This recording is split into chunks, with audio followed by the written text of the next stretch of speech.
Hi moms, I'm so happy to talk to you today. This tactic is so important. It's just brought so much healing to my life with Charlie, which is why I want to share it with you. But it's a strategy that sometimes may seem counterintuitive. So that's why I want to explain it to you. So we've all heard the term, meet them where they are. And I want you to know, I learned this lesson from reading Raun Kauffman's book called The Autism Breakthrough.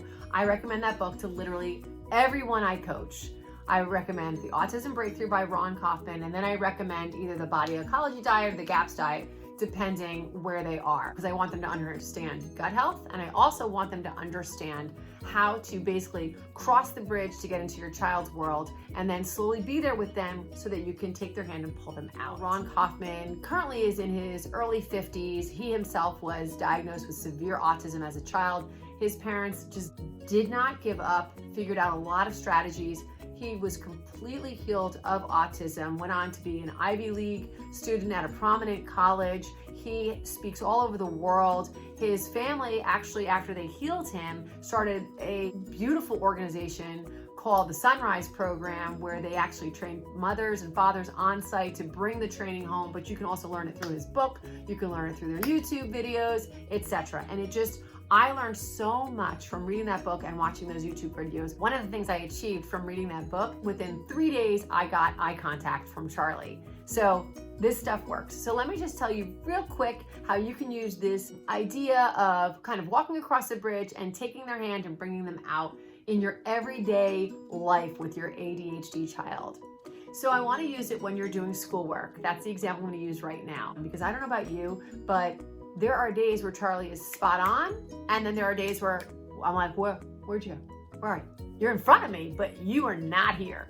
So for instance, today we were working on math, and Charlie's actually pretty good at math. Now, most kids with ADHD, you're gonna notice they're typically the ones that can do a deep dive into maybe one subject, one area of focus that they really enjoy, and then 90% of the rest of the school day, they're like, are we done yet? They're just not interested. So don't let that upset you. Understand, a kid with an ADHD brain, I mean, it's been shown time and time again, they are extremely creative, they are innovators, they are just, they're awesome, but they're usually gonna go into a kind of a hyper-focused area, and once they get there, like, they're gonna totally succeed. But in our life with school, right, they're kind of held to having to do all these different courses. And so we just need to help them along and show them the best way to kind of get through that school day. So today, because I'm homeschooling Charlie right now, it gives me a front row seat to the way that Charlie learns. And I tell you, it was a blessing in disguise. Today we're working, he's doing his math, and we had already finished with social studies and science. And I was noticing that even though he was sitting next to me, his eyes are out the window. I kept pulling him back, and then I realized, what am I doing?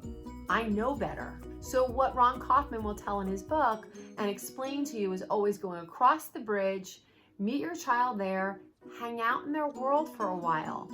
Hang out until you've got contact, until you've made contact in some way. Now, if you need to hear more about that, definitely please read his book. It's amazing.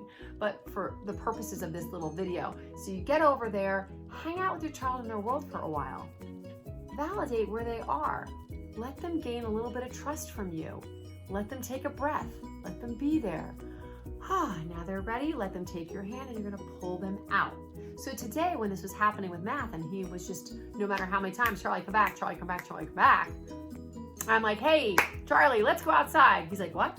I'm like, let's go outside. And so we do. We go outside. We were just walking around a little bit. I'm talking to him. At one point, I'm like, let's play tag. And I ran after him. Was I like, can we be done with this? Can we get inside? Because I got stuff to do and we need to finish math and let's keep going. Absolutely, I wanted to be done.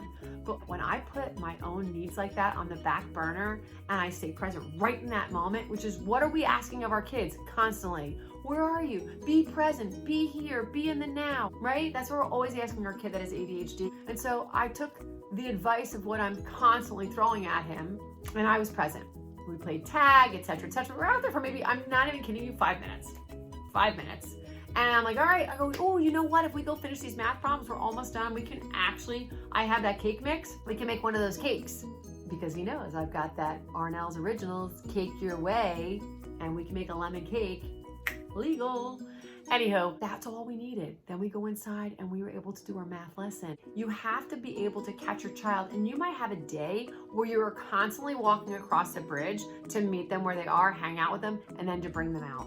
You might have a child that actually has more stimming, and they may be jumping or flapping. You know, a child with ADHD is not typically flapping, but they'll do other things. You know, if you've got a young ADHDer, I mean, they might be jumping, they might be laughing maniacally. I mean, get in, do whatever it is they're doing. You'll literally startle them.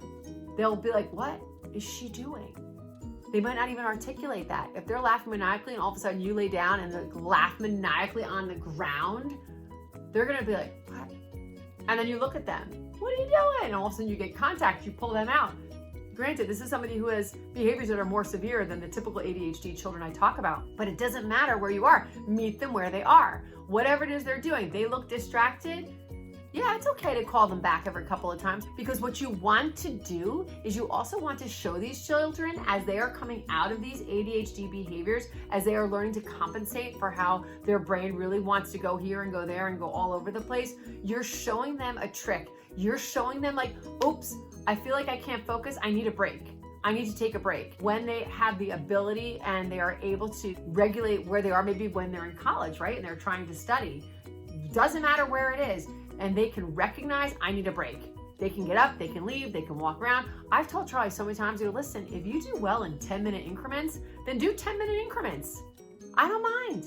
We can do that. Get up, leave, jog around. I don't care. Go get a drink of water, come on back. It doesn't matter. They need to know for them what works best. Walk into that world with them, hang out with them over there, and then take their hand and walk them back out. You're not just acquiescing to their whims of just being an ADHD thinker in that moment. You're not doing that. You're showing them something. You are teaching them that if they can start to relate, oh, my mom takes me on a walk or changes the scenery when I can't think straight.